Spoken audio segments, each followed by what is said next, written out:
Hello students, HK এডুহাব চ্যানেলে তোমাদের সবাইকে ওয়েলকাম জানাই। আজকে ক্লাস 8-এর রায় মার্টিন প্রশ্নবিচিত্রা থেকে পরিবেশ বিজ্ঞানে যেটা 8 নম্বর স্কুল দেওয়া হয়েছে মিত্র ইনস্টিটিউশন ভবানীপুর, এই স্কুলের প্রশ্নপত্রটি আমরা সলভ করে নেব।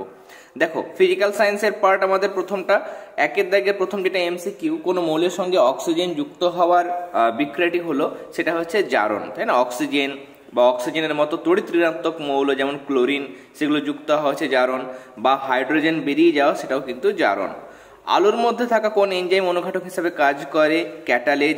টিন যেটা, এর প্রলেপনে, দেখো টিনের প্রলেপনে মানে তড়িৎ লেপন দিতে গেলে তড়িৎ বিশ্লেষ্য পদার্থটি হলো, তাহলে কিসের প্রলেপ দেবো? টিন। তাহলে টিনেরই কোনো একটা আমাকে দ্রাব্য লবণকে ব্যবহার করতে হবে। এখানে স্ট্যানাস ক্লোরাইড SnCl2, এটা আমাদের আনসার হবে। 1 ক্যালোরি মানে কত জুল? 1 ক্যালোরি মানে হচ্ছে এখানে 4.2 জুল। একই উষ্ণতায় 5 গ্রাম বরফ 0 ডিগ্রি সেলসিয়াস উষ্ণতা থেকে 5 গ্রাম জলে পরিণত করতে কত তাপ লাগবে? জলের যেটা, আচ্ছা বরফের যেটা গলনের লিন তাপ, সেটা হচ্ছে 80 ক্যালোরি পার গ্রাম। 1 গ্রাম 0 ডিগ্রির বরফকে 1 গ্রাম জলে পরিণত করতে, 0 ডিগ্রির জলে পরিণত করতে 80 ক্যালোরি তাপ লাগে। তাহলে প্রতি গ্রামে 80 ক্যালোরি করে তাপ লাগে। এবার 5 গ্রামে কত লাগবে গুণ করবো, তাহলে 5 8 40 মানে 400 ক্যালোরির তাপ আমার এখানে দিতে হবে। Option c. প্রদত্ত কোনটি তড়িৎ বিশ্লেষ্য?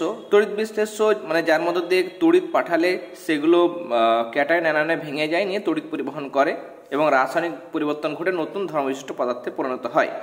এগুলোর মধ্যে দেখো চিনি, অ্যালকোহল বা গ্লুকোজের মধ্যে কিন্তু তড়িৎ মানে যায় না, এরা কিন্তু তড়িৎ অবিশ্লেষ্য পদার্থ।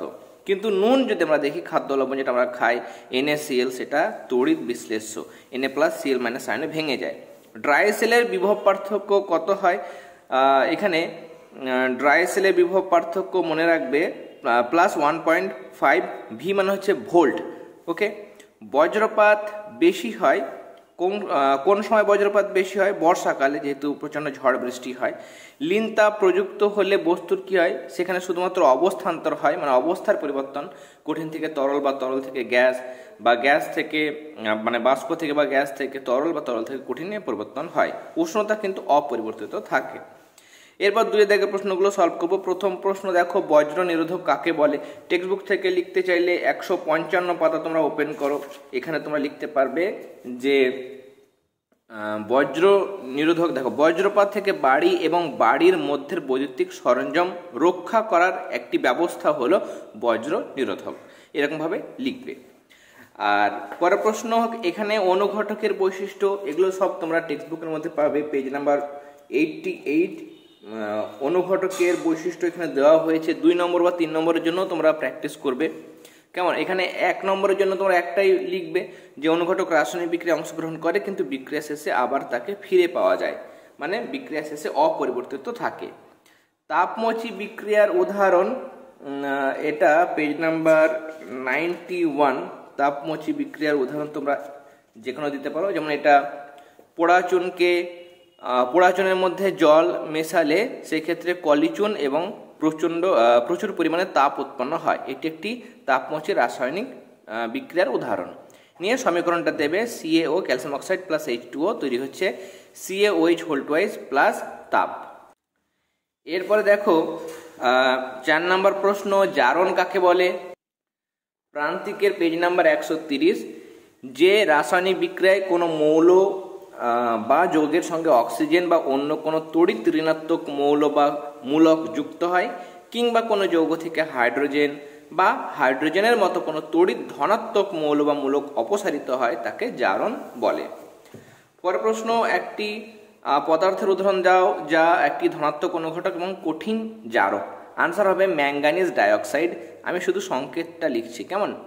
MnO2, এটা হচ্ছে ম্যাঙ্গানিজ ডাইঅক্সাইড। তোমরা নামটা লিখবে এবং ব্র্যাকেটে সংকেতটা দেবে। তড়িৎ লেপনের উদ্দেশ্য কি? লিখবে পরিবেশের বাতাস ও জলের হাত থেকে ধাতুকে রক্ষা করার জন্যে ও অপেক্ষাকৃত দীর্ঘস্থায়ী অন্য কোনো কম সক্রিয় ধাতুর একটা প্রলেপ দেওয়া থাকে বা তড়িৎ লেপন করা হয়। এরকমভাবে লিখতে পারো, বা নিজের ভাষায় লিখতে পারো যে কোনো ধাতু বা ধাতুর তৈরি বস্তুকে পরিবেশের বাতাস ও জলের হাত থেকে রক্ষা করার জন্য দীর্ঘস্থায়ী করার জন্য এবং আকর্ষণীয় করে তোলার জন্য তড়িৎ লেপন করা হয়। এরপরে তড়িৎ বিশ্লেষণ পদ্ধতিতে পরিশোধিত হয় এমন দুটি ধাতুর নাম লেখো। টেক্সট বুকের 106 পাতায় দেওয়া হয়েছে, দেখো সোডিয়াম, পটাশিয়াম, ক্যালসিয়াম, এগুলোকে তড়িৎ বিশ্লেষণ পদ্ধতিতে কিন্তু নিষ্কাশন করা যায়। তাহলে সোডিয়াম লিখতে পারো, কেমন, সোডিয়াম, পটাশিয়াম। নেক্সট কোশ্চেন, 2 গ্রাম জলের উষ্ণতা 10 ডিগ্রি সেলসিয়াস থেকে 90 ডিগ্রি সেলসিয়াস পর্যন্ত বাড়াতে কত তাপ লাগবে? এখানে জলের ভর আমরা প্রথমে লিখব, সেটা হচ্ছে দেখো 2 গ্রাম। জলের আপেক্ষিক তাপ তোমরা জানো 1 ক্যালোরি পার গ্রাম ডিগ্রি সেলসিয়াস। উষ্ণতা বাড়াবো কত? 10 থেকে 90। 10 ছিল, আমরা উষ্ণতা করব 90 ডিগ্রি, তাহলে কত বাড়াবো? 90 থেকে 10 বিয়োগ করে 80 ডিগ্রি সেলসিয়াস। প্রয়োজনীয় তাপ এইচ এর সূত্র জানো, এইচ মানে হচ্ছে এমএস ডেল্টা টি। তাহলে এম 2 গ্রাম ভর, এস জলের আপেক্ষিক তাপ 1, উষ্ণতার পার্থক্য বা উষ্ণতার পরিবর্তন যেটা বাড়াচ্ছে সেটা 80, বসাবে, গুণ করবে, দেখো 80 কে 80 তার সঙ্গে 2 গুণ করলে 160, তাহলে 160 ক্যালোরি এটা হবে এই প্রশ্নের এক্ষেত্রে আনসার। ওকে, নেক্সট আমরা চলে যাব পরের প্রশ্ন, ক্যালোরি কাকে বলে? Page number 30। 1 গ্রাম বিশুদ্ধ জলের উষ্ণতা 1 ডিগ্রি সেলসিয়াস বাড়াতে যে পরিমাণ তাপ লাগে তাকে আমরা একক পরিমাণ তাপ বলি। এই একক পরিমাণ তাপের নাম দেওয়া হয় 1 ক্যালোরি। এরকমভাবে লিখতে পারো, বা লিখতে পারো 1 গ্রাম বিশুদ্ধ জলের উষ্ণতা 1 ডিগ্রি সেলসিয়াস বাড়াতে যে পরিমাণ তাপ লাগে তাকে 1 ক্যালোরি বলা হয়। পরের প্রশ্ন, এখানে লিন তাপ কাকে বলে? এটাও তোমরা টেক্সট বুকে পেয়ে যাবে, পেজ নাম্বার দেখো এখানে 35। উষ্ণতার পরিবর্তন না করে যখন কোনো পদার্থ এক অবস্থা থেকে অন্য অবস্থাতে রূপান্তরিত হয় তখন ওই পদার্থ কিছু পরিমাণ তাপ নেয় বা ছেড়ে দেয়। একক ভরের পদার্থের ক্ষেত্রে তাপের ওই পরিমাণকে বলা হয় অবস্থার পরিবর্তনের লিন তাপ। নেক্সট কোশ্চেন, একটি প্রশম এবং তীব্র তড়িৎ বিশ্লেষ্য প্রাকৃতিক যৌগের উদাহরণ দাও। তোমরা লিখবে সোডিয়াম ক্লোরাইড, আমি শুধু সংকেত লিখে দিচ্ছি NaCl। পরের প্রশ্ন, তড়িৎ বিশ্লেষণ কাকে বলে? তোমরা টেক্সট বুক থেকেও লিখতে পারো। টেক্সট বুকের মধ্যে 103 পাতায় তড়িৎ বিশ্লেষণের সংজ্ঞা, মানে তোমরা নিজেরা এখানে করতে পারো যে গলিত অবস্থা বা দ্রবণে কোনো পদার্থের মধ্য দিয়ে বিদ্যুৎ পাঠিয়ে রাসায়নিক পরিবর্তন ঘটানোর নাম তড়িৎ বিশ্লেষণ। ওকে, বা প্রান্তিককে একই রকমই দেওয়া হয়েছে। প্রান্তিকের ক্ষেত্রে যাদের কাছে আছে 138 পাতা বের করো। এখানে এই যে প্রক্রিয়ায় গলিত বা জলে দ্রবীভূত কোনো তড়িৎ বিশ্লেষ্য পদার্থের মধ্যে দিয়ে তড়িৎ চালনা করলে পদার্থটি রাসায়নিক বিয়োজন ঘটে নতুন ধর্মবিশিষ্ট পদার্থ উৎপন্ন হয়, তাকে তড়িৎ বিশ্লেষণ বলে। এরপরে আমরা নেক্সট আমাদের 3 দাগের প্রশ্নগুলোর আনসার দেখব। প্রথম প্রশ্ন, এখানে তাপ ও তাপমাত্রার মধ্যে পার্থক্য লেখো। পার্থক্যটা দেখাচ্ছি। এখানে আমাদের দেখো প্রশ্নমান 2, পার্থক্য লেখার সময় 2 বা 3টে পার্থক্য লিখবে। তাপ আর তাপমাত্রা, তাপমাত্রা মানে কিন্তু উষ্ণতা, হ্যাঁ, তাহলে তাপ আর উষ্ণতার মধ্যে পার্থক্য। তাপ এক প্রকার শক্তি, যা গ্রহণ করলে বস্তু উত্তপ্ত হয় এবং বর্জন করলে বস্তু শীতল হয়। আর তাপমাত্রা হলো বস্তুর এমন একটা তাপীয় অবস্থা যা তাপপ্রবাহের অভিমুখ নির্দেশ করে। তাপ এখানে দেখো মাপা হয় ক্যালোরিমিটার যন্ত্রের সাহায্যে, তাপমাত্রা থার্মোমিটারের সাহায্যে মাপা যায়। তাপের সিজিএস একক ক্যালোরি, এসআই একক জুল। তাপমাত্রার সিজিএস একক ডিগ্রি সেলসিয়াস, এসআই একক কেলভিন। কেলভিনে কিন্তু ডিগ্রি হয় না, শুধু কেলভিন। তাহলে এরকমভাবে 3টে পার্থক্য লিখবে। পরের প্রশ্ন, তরলের স্ফুটনাঙ্ক কোন কোন বিষয়ের উপর নির্ভর করে তার নাম লেখো। ব্যাখ্যা করতে বলেনি, তোমরা লিখবে তরলের স্ফুটনাঙ্ক যে যে বিষয়ের উপর নির্ভর করে তা হলো 1 নম্বর তরলের প্রকৃতি, 2 নম্বর তরলের দ্রবীভূত পদার্থের উপস্থিতি, 3 নম্বর তরলের উপরিস্থ চাপ। পরের প্রশ্ন, পোড়া চুনে মানে ক্যালসিয়াম অক্সাইডে জল দিলে কলিচুন তৈরি হওয়া ছাড়াও প্রচুর স্টিম নির্গত হয়, কেন এমন হয় ব্যাখ্যা করো। লিখবে পোড়া চুনে জল দিলে জলের সঙ্গে পোড়া চুনের বিক্রিয়া একটি তাপমোচী রাসায়নিক পরিবর্তন হয়, মানে এখানে তাপ উৎপন্ন হয়।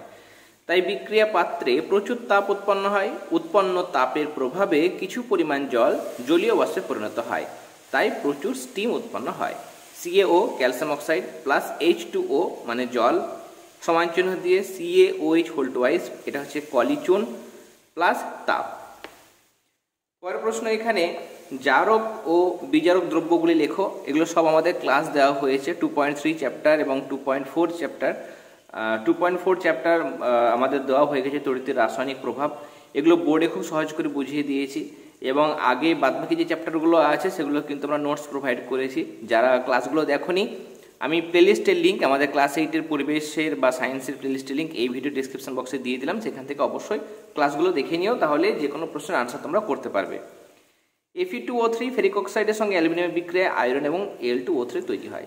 জারক মানে কি তোমরা জানো, আমরা ক্লাসে বলেছিলাম যে জারক মানে যারা অন্যকে জারিত করে কিন্তু নিজে বিজারিত হবে, তাহলে অন্যকে জারিত করবে। এখানে জারণ কার হচ্ছে? অ্যালুমিনিয়ামের সঙ্গে দেখো অক্সিজেন যুক্ত হয়ে Al2O3 তৈরি হচ্ছে, তাই তো? তাহলে অ্যালুমিনিয়ামকে জারিত করছে কে?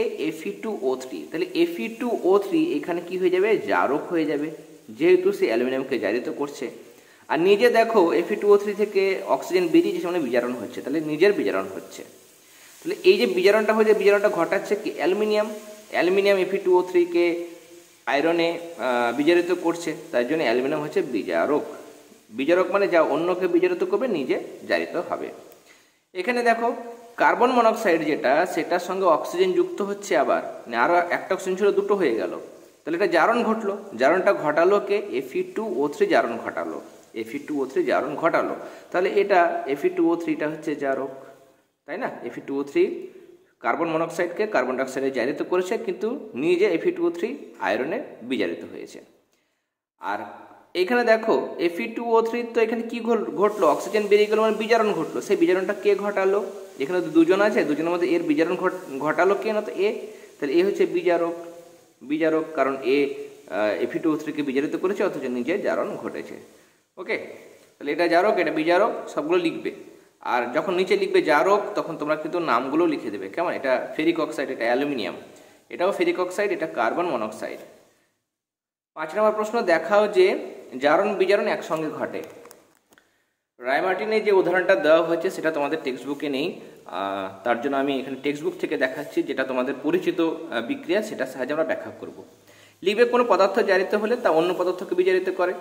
একই রকমভাবে কোনো পদার্থ বিজারিত হলে তার বিজারণের জন্য যেটা দায়ী পদার্থ, মানে বিজারক দ্রব্য, সেটা নিজে জারিত হয়। তাহলে জারণের সময় জারক দ্রব্য নিজে বিজারিত হচ্ছে, আর বিজারণের সময় বিজারক দ্রব্য নিজে জারিত হচ্ছে। তাহলে জারক দ্রব্য কি হচ্ছে? তার নিজের বিজারণ হয়। বিজারক দ্রব্য অন্যকে বিজারিত করে, অথচ নিজের জারণ হয়, মানে নিজের উল্টো হয়।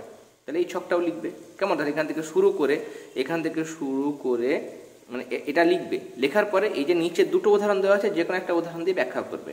ধরো প্রথমটাই ব্যাখ্যা করছো, লিখবে এটা, মানে এটা লেখার পরে এটা লিখলে যে উত্তপ্ত কালো রঙের কিউপ্রিক অক্সাইডের উপর দিয়ে হাইড্রোজেন গ্যাস পাঠালে কিউপ্রিক অক্সাইড বিজারিত হয়ে লালচে বাদামি ধাতব কপারে পরিণত হয় এবং হাইড্রোজেন জারিত হয়ে জল উৎপন্ন করে। যেহেতু হাইড্রোজেনের সঙ্গে অক্সিজেন যুক্ত হচ্ছে, মানে জারণ, আর কিউপ্রিক অক্সাইড থেকে অক্সিজেন বেরিয়ে যাচ্ছে, মানে বিজারণ। তাহলে এই যে জারণটা ঘটছে, জারণটা ঘটালো কে? হাইড্রোজেনের, না তো এইটা, তার জন্য কিউপ্রিক অক্সাইড জারক। আর কিউপ্রিক অক্সাইডের বিজারণটা ঘটালো কে? না তো হাইড্রোজেন, তার জন্য হাইড্রোজেন হচ্ছে বিজারক। ওকে, নিয়ে লিখবে অতএব যে কোনো রাসায়নিক বিক্রিয়ায় জারণ এবং বিজারণ একই সঙ্গে ঘটে। ওকে, তাহলে প্রথম থেকে শুরু করে এতটা লিখতে হবে, যে কোনো দুটো উদাহরণের মধ্যে একটা, ধরো প্রথমটাই লিখলে, নিয়ে সুতরাং দিয়ে লিখবে যে কোনো রাসায়নিক বিক্রিয়ায় জারণ এবং বিজারণ একই সঙ্গে ঘটে। পরের প্রশ্ন, সব তড়িৎ বিশ্লেষ্যই তড়িৎ পরিবাহী, কিন্তু সব তড়িৎ পরিবাহী তড়িৎ বিশ্লেষ্য নয়, ব্যাখ্যা করো। এখানে তোমরা লিখবে তড়িৎ বিশ্লেষ্য পদার্থ মাত্রই তড়িৎ পরিবহন করে এবং তড়িৎ পরিবহনের সময় রাসায়নিক পরিবর্তন ঘটে নতুন ধর্মবিশিষ্ট পদার্থ উৎপন্ন করে। তড়িৎ বিশ্লেষ্যের ক্ষেত্রে তাই হয়, তার জন্য ক্যাটায়ন ভেঙে যায় এবং তারা তড়িৎ পরিবহন করে, রাসায়নিক পরিবর্তন ঘটে। আবার সকল তড়িৎ পরিবাহী পদার্থ তড়িৎ পরিবহনে সক্ষম। তড়িৎ পরিবাহী মানে যেমন দেখো তামা হতে পারে, রূপো হতে পারে, তারা তড়িৎ পরিবহন করে। কিন্তু ধাতব পরিবাহীগুলো তড়িৎ পরিবহন করে মুক্ত ইলেকট্রনের মাধ্যমে। যেগুলো আমরা তারগুলো দেখি, তামার তার, রূপোর তার, অ্যালুমিনিয়ামের তার যদি হয়, তাহলে সেগুলো কিন্তু তারা তড়িৎ পরিবহন করে, তার মধ্যে মুক্ত ইলেকট্রন থাকে, সেগুলো তড়িৎ পরিবহন করে এবং তড়িৎ পরিবহনের সময় তাদের কিন্তু কোনো রাসায়নিক পরিবর্তন ঘটে না। কিন্তু তড়িৎ বিশ্লেষণে আমরা দেখলাম যে তড়িৎ বিশ্লেষ্য পদার্থ যারা আছে তাদের কিন্তু ক্যাটায়ন অ্যানায়নগুলো তড়িৎ পরিবহন করে এবং রাসায়নিক পরিবর্তন ঘটে। কিন্তু তড়িৎ পরিবাহীতে ক্যাটায়ন অ্যানায়ন থাকে না, তাদের মধ্যে যে মুক্ত ইলেকট্রন থাকে তারা তড়িৎ পরিবহন করে এবং এদের ক্ষেত্রে রাসায়নিক পরিবর্তন ঘটে না, তাই না? তাই সব তড়িৎ পরিবাহীকে তড়িৎ বিশ্লেষ্য বলা যায় না, কিন্তু সব তড়িৎ বিশ্লেষ্য যেহেতু তড়িৎ পরিবহন করতে পারে, তার জন্য তাদেরকে আমরা তড়িৎ পরিবাহী বলতে পারবো। পরের প্রশ্ন, অম্লায়িত জলের তড়িৎ বিশ্লেষণে ক্যাথোডে এবং অ্যানোডে কি কি উৎপন্ন হয়? এগুলো তোমরা টেক্সটেই পাবে। যখন জলের তড়িৎ বিশ্লেষণ করা হয়, ক্যাথোডে হাইড্রোজেন গ্যাস এবং অ্যানোডে অক্সিজেন গ্যাস উৎপন্ন হয়।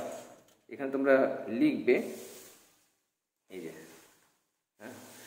এখানে তোমরা লিখবে যে অম্লায়িত জলের মধ্য দিয়ে তড়িৎ পাঠালে জলের তড়িৎ বিশ্লেষণ ঘটে বা তড়িৎ বিয়োজন ঘটে। এর ফলে ক্যাথোডে হাইড্রোজেন গ্যাস এবং অ্যানোডে অক্সিজেন গ্যাস উৎপন্ন হয়। কেমন নিয়ে এটা দেবে 2H2O, তড়িৎ দিচ্ছ 2H2 মানে হাইড্রোজেন গ্যাস প্লাস O2 মানে অক্সিজেন গ্যাস উৎপন্ন হয়। নেক্সট, এখানে ফিজিক্যাল সায়েন্সের শেষ প্রশ্ন, তড়িৎ ক্ষরণ বলতে কি বোঝো? রায়মার্টিনের 321 পাতা তোমরা বের করো। যাদের কাছে নেই তোমরা পজ করে বা তোমরা লিখতে পারবে যে কোনোভাবে। তড়িৎ ক্ষরণ, তাই না? তড়িৎ ক্ষরণ এখানে দেওয়া হয়েছে, একটু বড় করে আনসারটা দেওয়া হয়েছে। কেমন এটা তোমরা লিখতে পারো, বা যদি অসুবিধা হয় আমি ছোট করে তোমাদের প্রান্তিকের বই থেকে দেখাচ্ছি। প্রান্তিকের বই তড়িৎ ক্ষরণটা ছোট করে দেওয়া হয়েছে। এই যে তড়িৎ দ্বারা আহিত কোনো বস্তু থেকে তড়িতাধান বাইরে বেরিয়ে যাওয়াকে অথবা বাইরে থেকে বিপরীত তড়িতাধান বস্তুটির মধ্যে যুক্ত হওয়ার ঘটনাকে তড়িৎ ক্ষরণ বলে। তাহলে আমাদের ফিজিক্যাল সায়েন্স শেষ। এবার আমরা লাইফ সায়েন্সের যে প্রশ্নগুলো আছে সেগুলোর আনসার দেখব। প্রথম প্রশ্ন, কন্দ জাতীয় ফসলের উদাহরণ হবে আদা। প্রদত্ত কোন রোগটি রক্ত সঞ্চালনের মাধ্যমে সংক্রমিত হয়? হেপাটাইটিস, রক্তের মাধ্যমে ছড়ায়। 2,4-D এটা এক প্রকার হচ্ছে আগাছানাশক, কেমন হার্বিসাইড। এরপর অজৈব সার মাটির জল ধারণ ক্ষমতা বাড়ায়, সত্য না মিথ্যা? অবশ্যই মিথ্যা। জৈব সার মাটির জল ধারণ ক্ষমতা বাড়ায়। উদ্ভিদ দেহে প্রায় 90% জল থাকে, এটা কিন্তু সত্য। এরপরে 3-1, নাইট্রোজেন ঘটিত একটি অজৈব সারের নাম। অজৈব সার, তাহলে এখানে তোমরা ইউরিয়া লিখবে। কেমন, ইউরিয়া হচ্ছে নাইট্রোজেন ঘটিত একটি অজৈব সার। এখানে দেখো তারপরে একটি সিটার মুরগির নাম লেখো। সিটার মুরগি মানে যারা ডিমে তা দেয়, ব্রাহ্মা লিখতে পারো বা কোচিন লেখা যায়। এরপরে সার্সের পুরো কথাটি লেখো। টেক্সট বুকের 159 পাতায় তোমরা পাবে। এখানে দেখো সার্স মানে কোভিডের ক্ষেত্রে, করোনার ক্ষেত্রে মানে COV2 পর্যন্ত দিয়েছে, কিন্তু তোমরা যেহেতু সার্সের পুরো নাম বলেছে এখান থেকে শুরু করে এতটা লিখবে। কেমন, সিভিয়ার অ্যাকিউট রেসপিরেটরি সিনড্রোম। কেমন, severe acute respiratory syndrome. Next question হচ্ছে কালা জ্বরের জন্য দায়ী জীবাণুটির নাম লেখো। এটা তোমরা এখানেই পেয়ে যাচ্ছ, এই যে লিসম্যানিয়া। কেমন, লিসম্যানিয়া ডোনোভেনি। লিসম্যানিয়া নামক প্রোটোজোয়া বা আদ্য প্রাণীর আক্রমণে কালাজ্বর ঘটে। এরপরে 4-এর দাগের প্রশ্নগুলো দেখব। প্রথম প্রশ্ন, মধুর পুষ্টিগুণ। এটা 213 পাতা তোমরা ওপেন করো। 213 পাতায় মধুর পুষ্টিগুণ এখানে দেওয়া হয়েছে। এগুলো বলার কিছু নেই, নিজেরাই পারবে। এই যে হলুদ বক্সে যেটা দেওয়া হয়েছে সেটা। আর মেজর কার্ভ এবং মাইনর কার্ভের মধ্যে পার্থক্য দারুণ ইম্পর্টেন্ট। অনেক স্কুলে এই প্রশ্নটা কিন্তু আসবে, তোমরা ভালো করে এই জায়গাটা রেডি করে যাবে। কেমন, এই যে এরকমভাবে পাশাপাশি যেটা দেওয়া হয়েছে সেরকমভাবে পার্থক্য লিখতে পারবে। মেজর কাপ আকারে বড়, এটা আকারে ছোট, তাড়াতাড়ি বাড়ে, বদ্ধ জলে ডিম পাড়ে না, মানে স্রোতযুক্ত জলে ডিম পাড়ে। আর এখানে তাড়াতাড়ি বাড়ে না আর বদ্ধ জলে ডিম পাড়ে। ব্যবসায়িক দিক থেকে গুরুত্বপূর্ণ চাহিদা বেশি, এদের চাহিদা কম। উদাহরণগুলো অবশ্যই দেবে, এটার উদাহরণ দেবে, এটার উদাহরণ দেবে। নেক্সট, চা গাছ থেকে চা পাতা সংগ্রহ করতে কি কি নিয়ম মানা হয়? লিখবে, চা গাছ থেকে চা পাতা তোলার ক্ষেত্রে অগ্রমুকুল, পর্বমধ্য আর তার ঠিক নিচে 2 বা 3টে পাতাযুক্ত চা গাছের নবীন শাখা তোলা হয়, অর্থাৎ একটা কুড়ি আর 2 বা 3টে পাতা। ওকে, এটা লিখবে। আর এই লাইনটা লিখতে পারো যে বাণিজ্যিক চা গাছগুলো থেকে বছরে 35 থেকে 40 বার পাতা তোলা হয়। এক একবার প্রতিটি গাছ থেকে 10 থেকে 15 গ্রাম পাতা তোলা হয়। নেক্সট, ডায়রিয়া কথাটির অর্থ কি? এই রোগ কিভাবে ছড়ায়? ডায়রিয়া কথার অর্থ হলো প্রবাহিত হওয়া। ওকে, কিভাবে ছড়ায়? লিখবে যে মূলত দূষিত বা সংক্রমিত জল ও খাবার থেকে এই রোগ ছড়ায়। ওকে, আর শিশুদের ক্ষেত্রে মূলত এই রোগের জন্য দায়ী হলো রোটা ভাইরাস, বড়দের ক্ষেত্রে আরও অনেক ধরনের জীবাণু ডায়রিয়ার কারণ। নেক্সট আমরা পরের পাতায় চলে যাব। এখানে আরও দুটো প্রশ্ন রয়েছে।